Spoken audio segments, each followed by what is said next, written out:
Good afternoon, everyone. I wasn't going to do a weekly wrap-up today just because, as you guys know, we announced some sad news, and I thought I will do something short and try to keep it together for everyone because it is difficult. It is always difficult when we say goodbye to a resident, but it's more difficult when we feel they needed more time. And I know in general, we always feel that every cat or animal that comes into our life, or even human for that matter, deserves more time. But, you know, some of them just hit closer to home than others. And so for those of you that don't know, here at the Wildcat Sanctuary, Tigress Lucy, we had to say goodbye to her. A year ago, she came and we had fought, I think, almost 2 years before that, along with some wonderful people in Argentina, to make sure Lucy and Tigress Violetta could finally feel freedom and grass and be in a free-roaming habitat in an accredited sanctuary. And sadly, Violetta passed away before her translocation here to the U.S., but she was surrounded by compassionate people that were fighting for her freedom, and so we're grateful for that.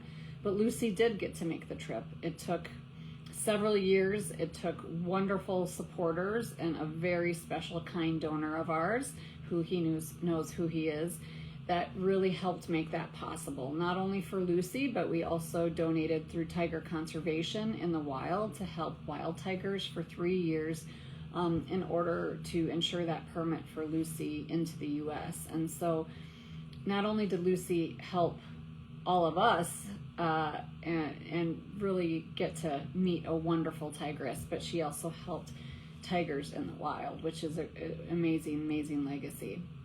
And so when she first arrived, she was doing okay, but then if you remember a few months in, she was having a lot of GI issues. And at that time we sedated her, did exams. We actually brought her down to a specialty clinic for a CT scan, and they could get the scope into her stomach, but they couldn't get the scope into her intestine. And that's usually just because they're tigers and they're big. And so they knew that they saw some scar tissue, but they couldn't rule out at that time that it was cancer. And so we went along treating her symptomatically, and we're blessed to get as many months as we did with Miss Lucy. She was just the light. Everybody that met her, it just brought joy and pure bliss to see how happy she was and how much she gave back to the people that cared and rescued her, from chuffing at the fence to just always rubbing and always coming up and always making those long, sounds before she'd roll in the grass. And she loved the grass. But no matter what, even with that arthritis in her front leg, she would come up all the time to say hello. And when she first arrived, I thought she might have kidney disease because her coat was really dry and she just looked dehydrated. But her kidneys were good, and with the space, the nutrition, and everything that she received, she got beautiful coat. She was receiving Silencia injections and pain management for that arthritis.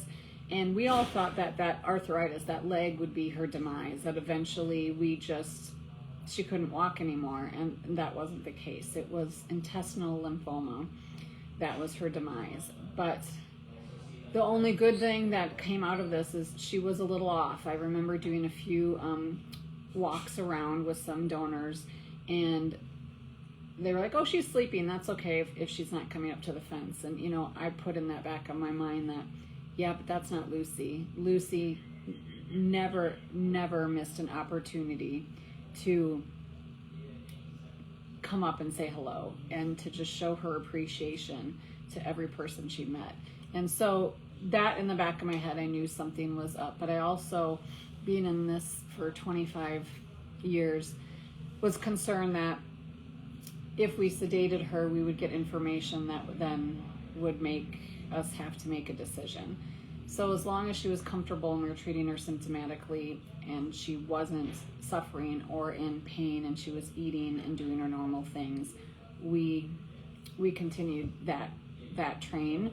along with our medical team and our caretakers watching closely. And then when her diet became picky and she didn't want to eat all of her food and she was leaving more food and she was sleeping more, that's when we said, we need to do an exam. We don't want her not to be Lucy, and we don't want her uncomfortable.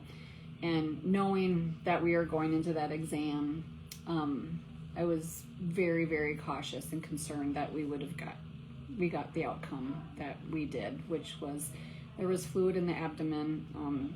Under diagnostics, it was lymphoma, and that it was not kind if we woke her up. And so it was really hard for the staff because Lucy was so special. But the way I hold it together is to think of that we needed to honor her as hard as it was for us, and the staff as hard as it was for them, and the vet team, the same thing. We just couldn't wake her up. And then to kind of look at the calendar and realize that was exactly that day that we said goodbye, was exactly 365 days from the moment she stepped in that crate from the Mendoza Zoo in Argentina to come to the Wildcat Sanctuary.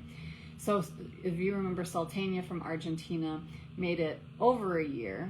Lucy didn't make it that long, but I will say that Lucy made every day count, every moment count, and the caretakers reciprocated because she was such a joy. And so I am eternally grateful for everybody that made that possible. I know when we move Sultania or even Lucy and we're considering Violetta, there's a lot of things we have to weigh, pros and cons. Is it worth the stress to put them through to get them here if they might last a week, a month, or a year? And I always looked at it as, yeah, that might be 36 hours that were not the funnest days of their lives being in transport crate, but to have passed away not knowing or experiencing what she experienced here at the sanctuary would have robbed her of much more than the few travel days.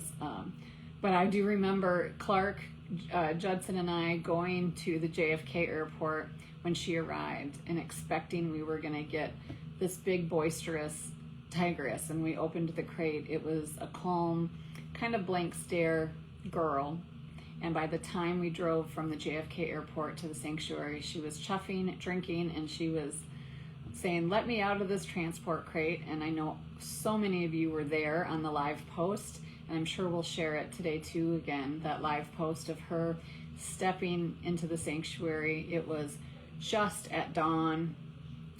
There was dew on the ground. She chuffed at her neighbor, and then every day after that was just perfect. She was just so happy. So those are the times I have to remember, as losses come in waves, and it can weigh hard on the heart. We are forever grateful. I would never change a moment except that she could stay longer. I would never regret, I don't regret moving her here to the U.S. She got to experience what she deserved, and talking to the team in Argentina, and the reason we waited almost a week to share it is the staff, letting the staff know. Lucy also had 17 formal sponsors because she's loved so much. People followed her journey. We wanted to let them know, and we definitely let the folks in Argentina know because, she's been with us a year, but they've been fighting for her freedom for several years. I mean, if you remember, was it all the way back, I said, into 2017? Could have been earlier than that they asked us to first take Violetta and Lucy when we took Chipino and Sultania, and we thought, well, that would just be almost 2 years of permits, and these cats deserve to find sanctuary sooner. So we had all assumed that they'd found sanctuary in Europe or somewhere else, and to find out years and years later they were still waiting. That's when we said we had to move forward. So no regrets. I'd do it all over again. I just would have said yes sooner when we said Chupino and Sultania. So thank you guys for loving her as much as we do, and for supporting our work to do these monumental rescues, these international rescues. We're just looking at the Canada case again because bringing Mango and Kim and Carl here, and we've been to Canada 7 times, and I think it's almost 20 cats that we've rescued out of Canada, and then Argentina and Ukraine. And we will always put the U.S. rescues first, but it doesn't matter. Borders does not know cruelty or confinement, and so we're going to step in, and other accredited sanctuaries are going to step in wherever the cats need us most. So thank you for allowing us to do that. Thank you for being patient when we have to take a little bit of time before we can share news like this. We just have to process it ourselves, and I just really appreciate all of you, and thank you for the outpouring love of support. And I'm going to kind of sign off today and keep it short, but just wanted to know that we feel the love from you just like we felt the love from Lucy, and appreciate it very, very much.